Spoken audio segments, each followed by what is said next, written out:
ओम नमः शिवाय।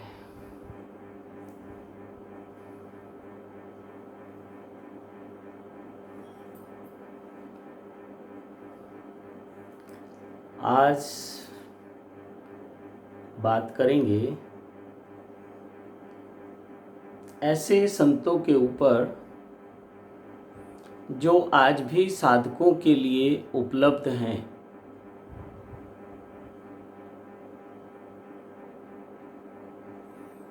जो आज भी साधना पथ पर चलने वालों की सहायता करते हैं।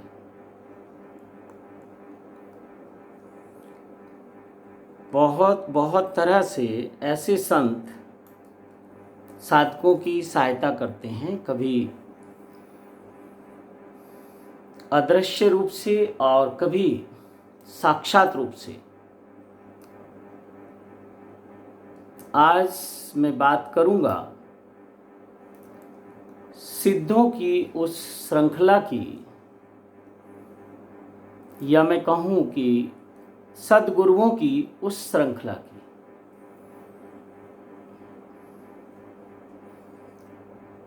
जो आध्यात्मिक पथ पर चलने वाले साधकों की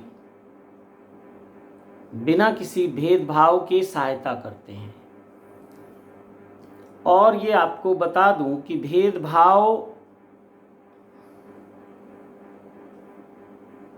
साधारण लोगों में है,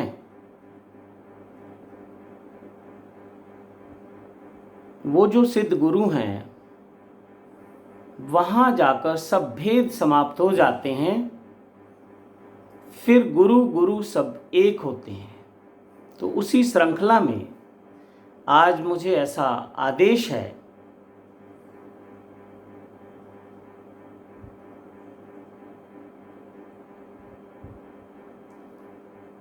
कि मैं अपने कुछ अनुभव, साधकों के कुछ अनुभव आपको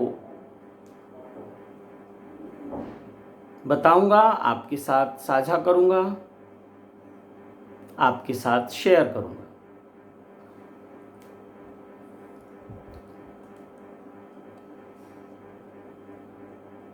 तो ऐसे सिद्धों में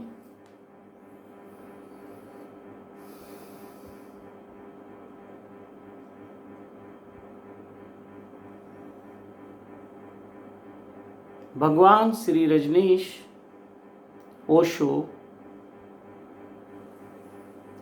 पर हम कुछ अनुभव साझा करेंगे।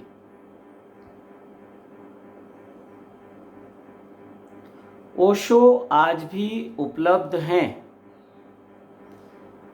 मेरा तो बहुत गहरा ये अनुभव है, लेकिन और बहुत साधकों का, सिद्धों शब्द कहना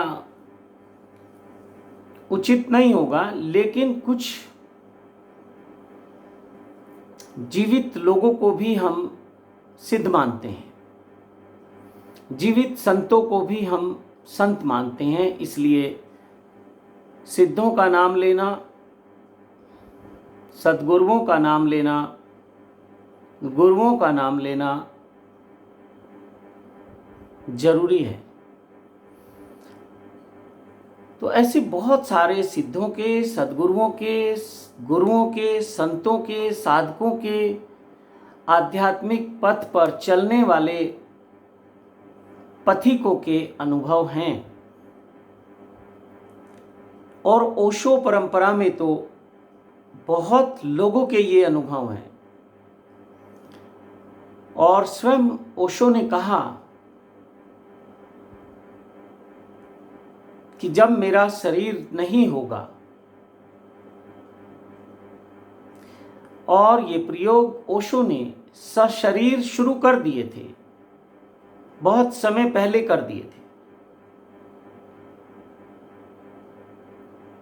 वो अपने कक्ष में होते थे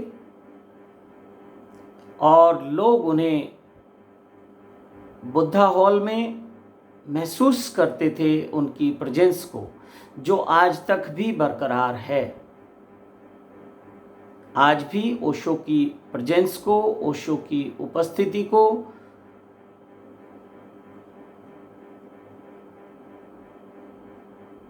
आज भी महसूस किया जाता है। और ओशो ने फिर ये भी कहा कि जहाँ 21 लोग मिलकर ध्यान करेंगे वहाँ मैं उपलब्ध रहूँगा।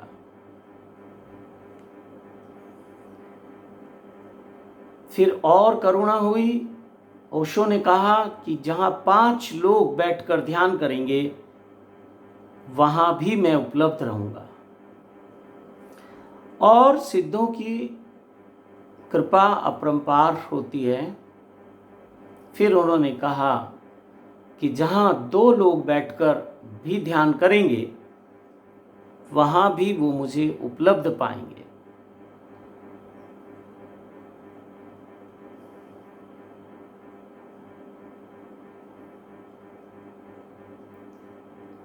और फिर ओशो की करुणा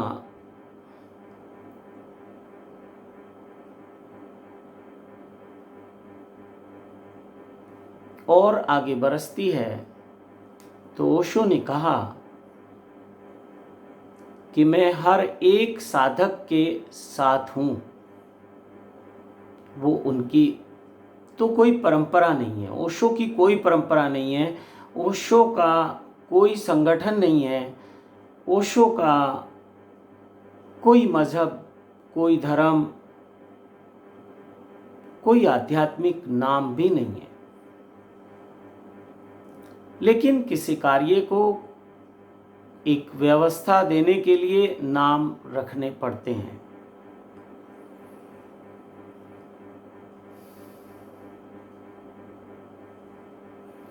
और ओशो जानते थे इस बात को कि एक निरंजन अकेला साधक, साधना में लीन अकेला व्यक्ति निरंजन के साथ एक हो जाता है। निरंजन मीन्स वो ईश्वर, वो परमात्मा, उसके साथ एक हो जाता है। तो उन्होंने कहा कि एक निरंजन 2 सुखी। फिर उन्होंने कहा कि अगर तुम्हारे विचारों से मेल खाता हुआ तुम्हें कोई साथी मिल जाए तो वहाँ तुम्हें निरंजन का अनुभव भी होगा और सुख को भी आप महसूस कर पाएंगे, चाहे वो सुख शरीर का हो या वो सुख मन का हो या वो सुख आत्मा का हो।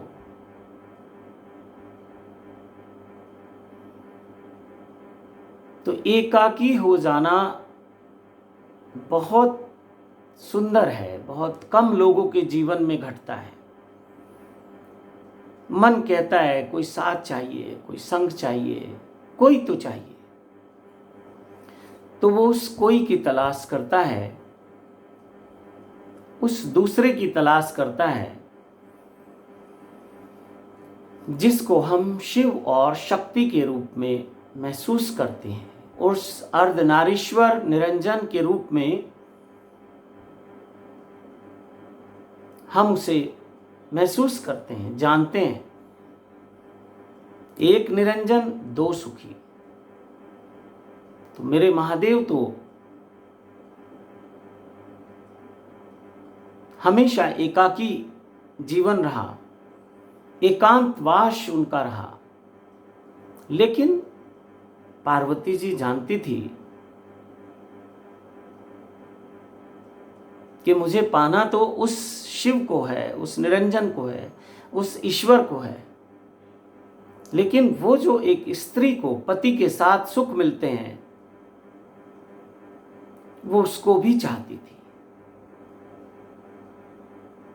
इसलिए घोर तपस्या की और उन्होंने अपने उस अर्धनारीश्वर शिव रूप को पा लिया। शक्ति तो वो स्वयं है और शिव इतने एकाकी हैं, उन्होंने शक्ति को पाने के लिए कोई तपस्या नहीं की।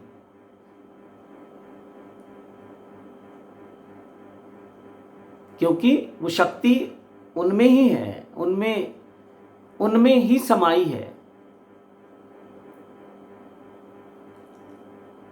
लेकिन शक्ति को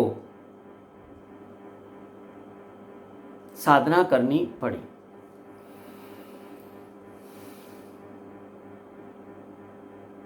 तो वो जो अर्धनारीश्वर रूप है मेरे महादेव का, और वो जो शक्ति का रूप है पार्वती जी का, शिव और पार्वती, देखना जितने भी हमारे अवतार हुए, ज़्यादा तो मुझे नाम याद नहीं, लेकिन 2 मुख्य नाम हुए जो अवतार हुए।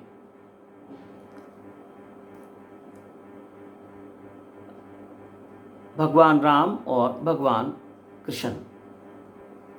लेकिन उनके नाम से पहले शक्ति का नाम आता है, सीता राम, राधे श्याम। सोचो, ये बहुत साइंटिफिक है, बहुत आध्यात्मिक है। लेकिन शिव के नाम से पहले पार्वती जी का नाम नहीं आता। पार्वती शिव नहीं कहते हम, शिव पार्वती कहते हैं। तो शिव अपने आप में पूर्ण हैं।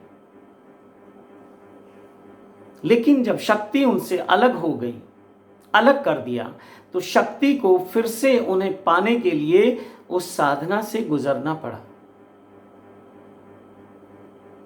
और हम सब साधक भी उस शिव को ही पाने के लिए जप तप अनुष्ठान ध्यान साधना मंत्र साधना, जो भी हम कर्म कांड करते हैं, जो भी आध्यात्मिक क्रियाकलाप हम करते हैं, जिस मर्जी विधि से हम पूजा पाठ करें, ध्यान साधना करें, वो सब शिव को पाने की है, उस ईश्वर को पाने की है। तो ओशो जानते थे कि एक निरंजन 2 सुखी। तो ओशो ने कभी 2 से परहेज नहीं किया। ओशो ने नहीं पूछा कि तुम्हारे साथ ये कौन है, ये जो स्त्री है ये कौन है तुम्हारे साथ। वो तुम्हारी माँ है, वो तुम्हारी बहन है, वो तुम्हारी बेटी है, वो तुम्हारी पत्नी है, वो तुम्हारी प्रेमिका है, वो कोई भी है। ओशो ने कभी नहीं पूछा। ओशो ने कभी नहीं कहा अपने सन्यासियों से कि पिछली बार जब तुम आए थे तो तुम्हारे साथ कोई और था और इस बार कोई और है। वो जानते थे कि ये जो दूसरा है ये बदलता रहता है, इसकी तलाश जारी रहती है। जब तक वो आत्मा का आधा हिस्सा,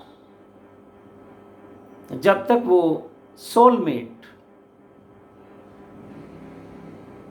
या पुरुष का स्त्री के रूप में और स्त्री का पुरुष के रूप में, वो जो अर्धनारीश्वर रूप है, जब तक कोई दूसरा ऐसा नहीं मिलता तो दूसरे की खोज जारी रहती है। ओशो जानते थे ये रहेगी, हमेशा से रही है। कोई ऐसा साथी, कोई ऐसा आत्मिक मित्र जिसके साथ न शरीर का कोई बंधन है, न मन का कोई बंधन है, केवल और केवल मित्रता है, एक रास्ता है, एक तत्व है, तो वो आत्म तत्व है। और आगे वो जानते थे कि एक निरंजन 2 सुखी 3 में खटपट। तो वो जो तीसरा व्यक्ति जब जीवन में आ जाता है, वो कोई भी हो, तो खटपट शुरू हो जाती है। तो वो जानते थे कि एक निरंजन 2 सुखी 3 में खटपट 4 दुखी। जहां 4 हुए वहां तो बस दुख का आगमन शुरू हुआ। 3 में खटपट है, दुख की शुरुआत है, अशांति की शुरुआत है।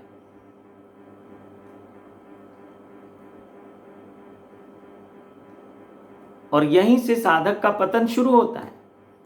और 4 में पहुंच गए तो नरक है। अब कोई ऐसा ना समझे कि परिवार को छोड़ के भाग जाएं, मित्रों को छोड़ के भाग जाएं, व्यापार को छोड़ के भाग जाएं। आप कुछ भागना तो है ही नहीं। ओशो ने तो बार बार कहा कि भागना नहीं, जागना है, जागना है, जागना है। ऐसे तो साधु सन्यासियों के भी बड़े बड़े परिवार हैं, बहुत बड़े बड़े संगठन हैं, और वहां खटपट भी चलती है और वहां नरक भी है। तो कहीं भी रहते हुए, सबके बीच में रहते हुए, साक्षी रहते हुए, अपनी सब जिम्मेदारियों को पूरा करते हुए, होश पूर्वक कोई ऐसा व्यक्ति, वो आपकी माँ हो सकती है, वो आपकी पत्नी हो सकती है, वो आपकी बहन हो सकती है, वो आपकी कोई मित्र या आपका कोई मित्र हो सकता है, वो आपका पति हो सकता है, वो आपका पिता हो सकता है, वो आपका बेटा हो सकता है, वो आपका भाई हो सकता है, या आपका कोई मित्र हो सकता है। कोई एक ऐसा व्यक्ति चाहिए, वो आपका प्रेमी भी हो सकता है। सब रिश्तों में कुछ बाउंडेशन है। अगर पिता में उस एक को देखोगे,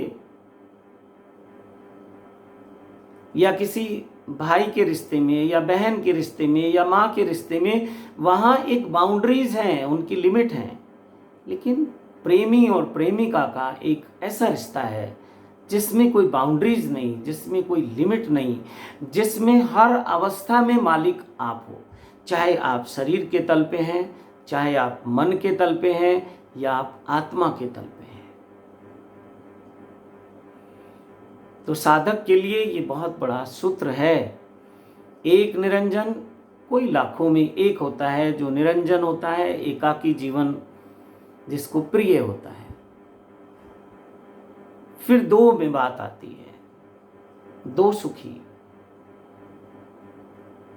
यहां ये काफी लोग हो सकते हैं, इसमें ये अवसर सबके लिए उपलब्ध है। और 3 में खटपट, ये तो बहुत साधारण व्यक्ति का जीवन है। और 4 में दुखी, तो ये तो बिल्कुल निम्न स्तर के जो लोग हैं वो दुखी हैं। नहीं तो दुख कहीं नहीं है, दुख केवल अपने भीतर है। अकेला व्यक्ति होकर भी दुखी हो सकता है, और हजारों लोगों के बीच में रहकर भी वो दुख उसको छुएगा नहीं, उसको स्पर्श नहीं करेगा। तो दुख और सुख के मालिक हम खुद हैं। आरोपित हम दूसरों पे कर देते हैं। तो धीरे धीरे धीरे धीरे साधक को उस एकाकी जीवन में जाना होता है, जहां वो हजारों लोगों के साथ होते हुए भी अकेला है, एकांत में है, निरंजन है। तो ओशो ने ये प्रयोग बहुत पहले कर दिए थे। तो आज भी ओशो हर एक साधक की मदद करते हैं। जैसे मेरे संपर्क में ओशो के लोग तो बहुत कम हैं, जबकि मैं बहुत लोगों को जानता हूं।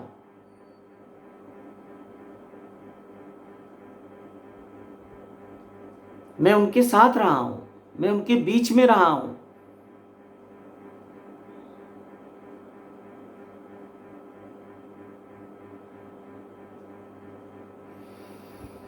रहने का अनुभव तो पूना कम्यून का ही है मेरा। बाकी बहुत आश्रमों में मैंने विजिट किया, वहाँ कुछ दिन रुका। ओशो की उस अनुभूति को महसूस किया, और फिर दूसरे दूसरे संतों में भी उनके साथ बैठकर भी महसूस किया कि ओशो के पास या ओशो जैसे संतों के पास कोई भेदभाव नहीं है, उनकी कोई परंपराएं नहीं है, उनके कोई धर्म नहीं है, उनके कोई मजहब नहीं है, उनके कोई शिष्य नहीं है। ये तो तुम्हारे दिल को बहलाने के लिए एक झुंझुना गुरु दे देता है कि तुम मेरे शिष्य हुए। और सच्चा गुरु वही होगा कि जो तुम्हें छोड़ देगा भटकने के लिए। जाओ, मुझसे दूर जाओ, ढूंढो, कहीं और भी ढूंढो। अपने गुरु में तो बहुत लोगों को, अंधभक्ति करने वाले लोगों को, अंधविश्वास में जीने वाले लोगों को, या आंख बंद करके किसी के पीछे अनुसरण करने वाले लोगों को भी नजर आ जाता है अपने गुरु में किसी लोभ के कारण, किसी काम के कारण, किसी ना किसी काम, क्रोध, लोभ, मोह, ईर्ष्या, द्वेष, अहंकार के कारण अपने गुरु में कभी कभी झलक मिल जाती है, या मजबूरी में हम महसूस कर लेते हैं और स्वीकार कर लेते हैं। गुरुर् ब्रह्मा गुरुर् विष्णु गुरुर्देवो महेश्वरा गुरुर् साक्षात परम ब्रह्म तस्मै श्री गुरुवे नमः। तो उस एक की तो इतनी महिमा संतों ने, सिद्धों ने, शास्त्रों ने कह दी कि उस एक में तो हम स्वीकार कर ही लेते हैं, और अगर नहीं कर पा रहे हैं तो कहते हैं कि दोष हमारा है।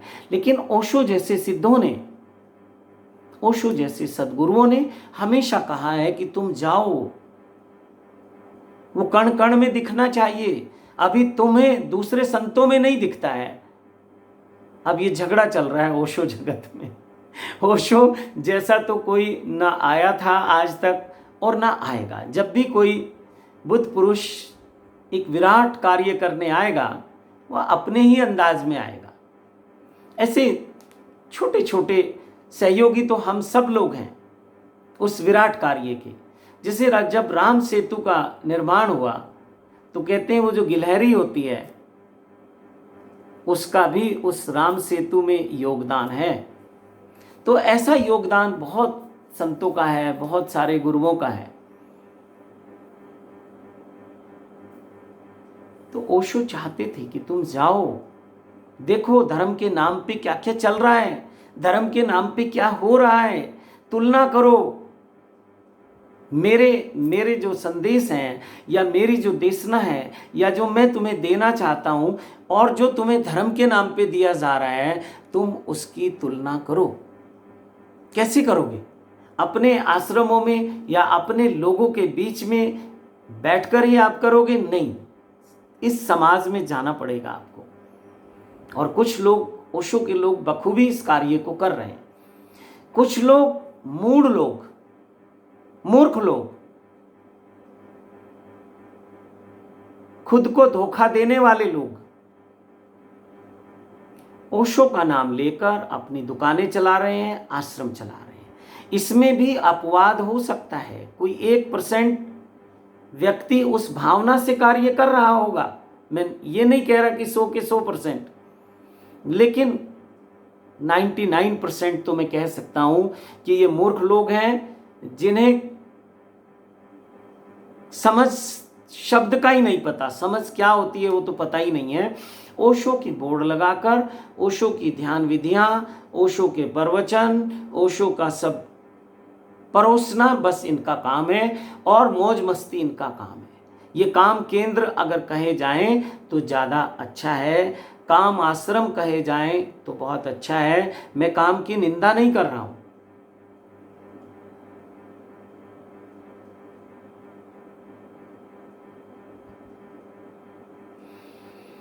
तो बहुत सारे लोगों को वहाँ अच्छा लगता है क्योंकि जो वो चाहते हैं वो वहाँ मिलता है, ओशो के नाम पे मिलता है। लेकिन कहीं गहरे में देखोगे तो ये भी ओशो का ही एक तरीका है कार्य करने का। ओशो के नाम पे जो छोटे से छोटा भी किसी का कंट्रीब्यूशन है वो भी ओशो का ही कार्य कर रहे हैं। लेकिन ये लोग कभी कभी इस भ्रम में पड़ जाते हैं कि हम गुरु हैं, हम सद्गुरु हैं, हम तुम्हें दीक्षा दे रहे हैं। अब ओशो को इन्होंने परम गुरु कहना शुरू कर दिया। बड़ी चालाकी, बहुत चालाकी। किसी दिन जितने मिशन को मैं जानता हूं उनकी चर्चा करूंगा। तो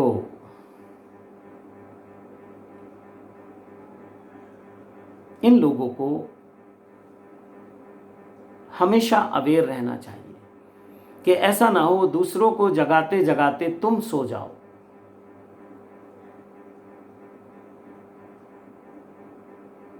और ये उससे आगे का जानते नहीं हैं, ये तुम्हारे ही भाई हैं, तुमसे ज़्यादा चालाक हैं, तुमसे ज़्यादा चतुर हैं, तुमसे ज़्यादा झूठ बोलने में निपुण हैं, तुमसे ज़्यादा धोखा देने में माहिर हैं। बस इतना सा फर्क है। 1-2 बार तुम जाओगे, वहाँ रहोगे, तुम्हें समझ आ जाएगा कि यहाँ क्या हो रहा है। मैं अनुभव से बोल रहा हूँ।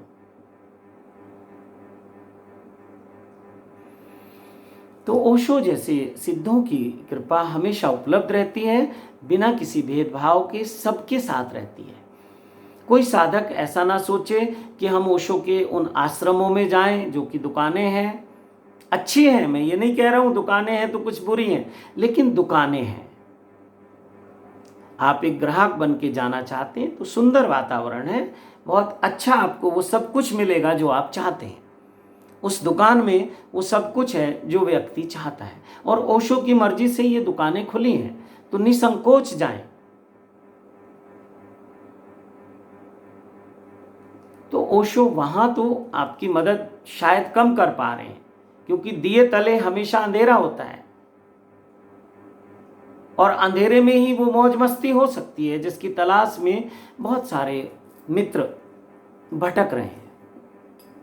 मिलेगा जिन खोजा तिन पाइया, गहरे पानी पैठ, मैं बोरी खोजन चली रही किनारे बैठ। तो तरीका यही है, डूबो, जाओ इन आश्रमों में, जाओ इन केंद्रों पे, मिलो इन लोगों से। ये वो सब कुछ तुम्हें परोस देंगे जो तुम चाहते हो। इन्हें पैसे चाहिए और इनके अहंकार को थोड़ी तृप्ति चाहिए। आप इन्हें गुरुजी कहें, आप इन्हें आचार्य कहें, या आप इन्हें जब मान सम्मान देते हैं तो इन्हें बड़ा मज़ा आता है। इन्हें पता है कि उस सम्मान के लायक नहीं है ये, लेकिन मज़ा आता है। सम्मान जब मिलता है तो मज़ा आता है। अनुभव से बोल रहा हूँ अनुभव से बोल रहा हूँ, जब सम्मान मिलता है तो मज़ा आता है। तो खैर, ओशो आपकी मदद के लिए आज भी उपलब्ध हैं। ओशो पे मैं कितना भी बोलता जाऊं वो कम है, और ओशो के बारे में फिर भी कुछ बोला नहीं जा सकता। सूर्य को अगर दीपक दिखाएं और कहें कि देखो मेरे दीपक का प्रकाश, तो नहीं दिखेगा। सूर्य के प्रकाश के आगे सब उसी का हिस्सा हैं। तुम भी, मैं भी, ये गुरु लोग भी, ये आचार्य लोग भी, ये दुकानदार लोग भी, और मैं भी एक दुकानदार हूं, ऐसा नहीं सोचना। मैं दुकान भी चलाता हूं। मैं तो हरि नाम का व्यापारी हूं। जिसे हरि का नाम लेना हो, जिसे उस मेरे महादेव का पता पूछना हो, जिसे उस एक निरंजन से मिलने की इच्छा हो, तो आ जाए। दुकानदारी कुछ बुरा नहीं है। जहां पैसे का लेन देन होता है उसे दुकान कहते हैं, और कोई ऐसी जगह मिलेगी नहीं इस संसार में कि जहां दुकानदारी नहीं है, जहां पैसे का खेल नहीं है। ये ईमानदारी है कि पहले मांग लिया जाए। ये थोड़ी चतुराई है, चालाकी है, बेईमानी है उस साधक के साथ जो 5 दिन 7 दिन उसको फ्री के नाम पे रखकर फिर दान के लिए प्रेरित किया जाए, उकसाया जाए, और ज़्यादा से ज़्यादा दान देने के लिए उसको अहंकार को पोषित किया जाए। तो ये मैं समझता हूँ ज़्यादा ईमानदारी का काम है कि पहले बोल दो कि भाई ये है, आना है तो आओ और नहीं आना तो नहीं आओ। धोखा नहीं है, लेकिन ये धोखा देना भी अच्छा है, सुंदर है। फ्री के नाम पे बहुत कुछ इकट्ठा हो जाता है, और जब आप कोई डोनेशन, कोई चार्जेज, कोई फीस रखते हैं तो गिने चुना ही आता है, हिसाब किताब लगा के आता है। फ्री वाले कार्य में तो बिन तोले हुए आता है, बिना हिसाब किताब के आता है, बिना गुणा भाग के आता है। कोशिश मैं करता हूं लेकिन कर नहीं पाता हूं। मेरी कुछ मजबूरियां हैं जो मैं कुछ समझौता नहीं कर पाता हूं अपने साथ। 2 हिस्सों में जब काम करना होता है, मन के और आत्मा के तल पे, तो कई बार मन कुछ कहता है लेकिन आत्मा स्वीकार नहीं करती, तो समझौता नहीं हो पाता। ये मेरे करीबी लोग जानते हैं। तो ओशो सबके साथ हैं, सबकी सहायता के लिए बिना किसी भेदभाव के हमेशा तैयार हैं। तो कोई भी साधक ऐसा ना सोचे कि उन आश्रमों में जाना जरूरी है, उन गुरुओं से मिलना जरूरी है। नहीं, इच्छा है तो चले जाओ, मन में कोई भाव है तो चले जाओ। हो सकता है वहाँ कुछ समय रहकर आपकी यात्रा और आगे बढ़ जाए। जब लगे कि कहीं और, तो फिर कहीं और चले जाना। और जैसे मेरे जीवन में तो ये हुआ कि मैंने तो उसको जहाँ तहाँ हर भगवे में, हर उस बाने में जो साधु का भेष होता है, सब जगह तलाशा। आज भी मस्ती करता हूँ जब दो एक जैसे फक्कड़ मिल जाते हैं। वो फक्कड़ फक्कड़ क्या, जिसका दिल बादशाह ना हो, और वो बादशाह क्या, जिसका दिल फक्कड़ ना हो। इसलिए फक्कड़शाही बहुत ऊंची बात है। तो जब ऐसे कोई फक्कड़ मिलते हैं बड़ा आनंद आता है। तो ओशो आज भी उपलब्ध हैं, और मुझे पता है ओशो जगत से बिना इस वीडियो को सुने हुए मुझे बहुत आशीर्वाद आएंगे। मैं उन सब का पहले ही धन्यवाद करता हूँ, उन सबको प्रणाम करता हूँ। ऐसे लोग होने चाहिए जो आपको जगाते रहें, जो आपको आईना दिखाते रहें। तो मेरे मित्रों, आप जैसा भी आपको वीडियो देख के लगे, आप कमेंट जरूर करना।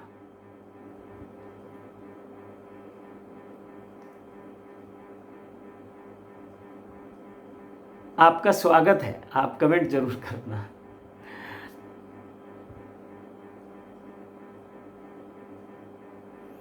तो खोजो उसे, सब जगह खोजो। ओशो तुम्हारे साथ हैं। ओशो जैसे बहुत सारे सिद्ध संत, महापुरुष, महाअवतार आपके साथ हैं। आप खोजो। जब एक जगह खोजा, फिर दूसरी जगह खोजा, फिर तीसरी जगह खोजा, जितनी जगह उसे पाओगे उतना भरोसा और प्रगाढ़ होता चला जाएगा।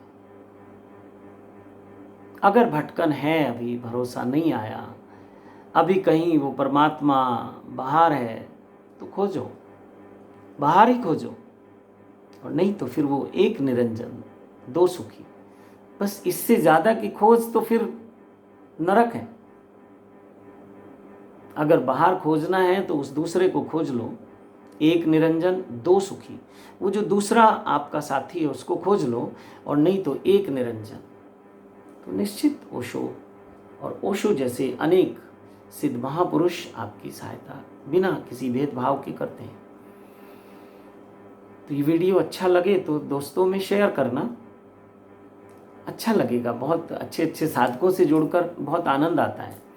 पता चलता है कि ओशो को या दूसरे महापुरुषों को कितना समझ पा रहे हैं लोग, कितना समझा है उन्होंने। उनके कमेंट से बहुत कुछ पता चलता है। तो मैं सभी को बिना किसी भेदभाव के नमन करता हूँ, प्रणाम करता हूँ। तो इसको शेयर करना ज़्यादा से ज़्यादा।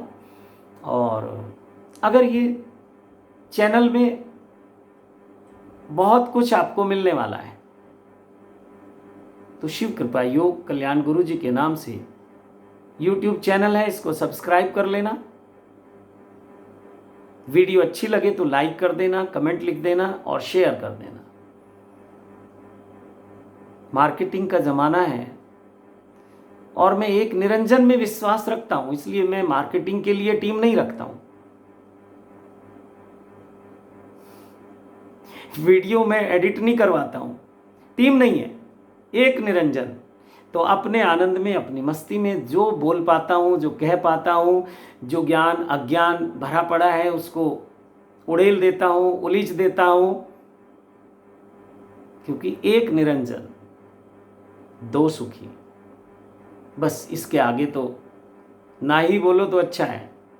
फिर भी पूरा कर देता हूं, 3 में खटपट 4 दुखी। ओम नमः शिवाय, ओम नमः शिवाय, ओम नमः शिवाय। हरि ओम